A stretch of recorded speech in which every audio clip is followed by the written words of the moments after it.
In a bid to discover the remnants of a location where enemy force was killed in mass numbers, Newsfirst visited the Chief Operational Command of the upcountry. After a 1.5 kilometer trek on foot, the team reached the Balana fortress, and looking below from the fortress, the tactical geographical advantage on this location was evident. The Balana fort. For centuries it has served as an outpost for the Kandyan kingdom. 377 years ago, in 1638, soldiers posted just above these walls would have witnessed an invading force of several hundred Portuguese and thousands of mercenaries making their way to the Kandyan kingdom for a final showdown. It was the preparation for the Battle of Gannoruwa. What these soldiers would have already known was that Kandy was being emptied out. On our search, we came across this individual who walks with pride simply for one important reason: he is great-grandson of one of the brave who battled against the invaders. Although Gannoruwa has seen changes and modernizations, he continues to stroll in its streets recalling those memories. Those from Koswatha family in Matale arrived in Gannoruwa with the Prince Matale to fight alongside King Rajasingha II. The Disanayaka family came into the existence after the Battle of the Gannoruwa. All the people in the village were involved in this battle. They are the descendants of those families. Our great-grandfather arrived here for the Battle of Gannoruwa, and we are proud to be coming down the life of that family. His blood continues to run through our veins.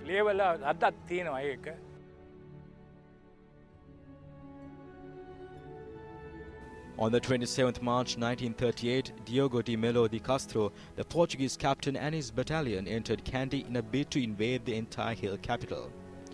However, when they arrived in Kandy, the Portuguese only found an abandoned city as the king and his army has made a tactical move to step back. The Portuguese, who made camp at the Kirivattalava mountain side after raising Kandy, met an unexpected guerrilla-type attack from the upcountry forces in what is termed as a tactical battle against the enemy. When the 28th of March dawned on the battle, the enemy forces had been drying their gunpowder soaked by the rain. The gunpowder has been witnessed as a big black spot from the Dividos mountain.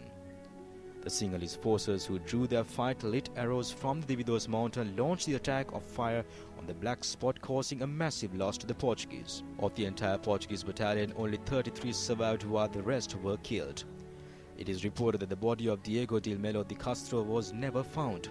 However, King Rajasingha II also took the initiative to give a proper burial to the dead enemy. මේ සිංහල සේනාව සටන සිද්ධ කිරීම සඳහා යොදාගත්ත භූමිය. ඒ භූමිය හැමාතිම්ම වට වෙලා තිබුණා. The area chosen for this battle by the Sinhala army was surrounded geographically. This is the location which can be considered as where the swords were drawn from the final battle. People term the king as Rasindeyo because of this victory. To celebrate this victory, a procession was led into the heart of Kandy where there was a pageant. This is incidentally the first time in this history of this country that weapons were displayed in a celebration. සන්දර්ශනයක් පැවැත්තුවා. මේ පෘතුගීසි පළමු වරට අපේ ලංකා ඉතිහාසයේ මේ තමන්ගේ අවියායුධ සන්දර්ශනයක් පැවැත්වූ පළමු අවස්ථාව. The Portuguese, who led the dominance felt across the world, saw one of their battalions slaughtered at the hands of the Lankan heroes. This is incidentally the first time that an enemy force was killed in mass numbers. This incident adds the country's historic bravery, battle tactics, as well as unity into the chapters of the Chronicles of Sri Lanka.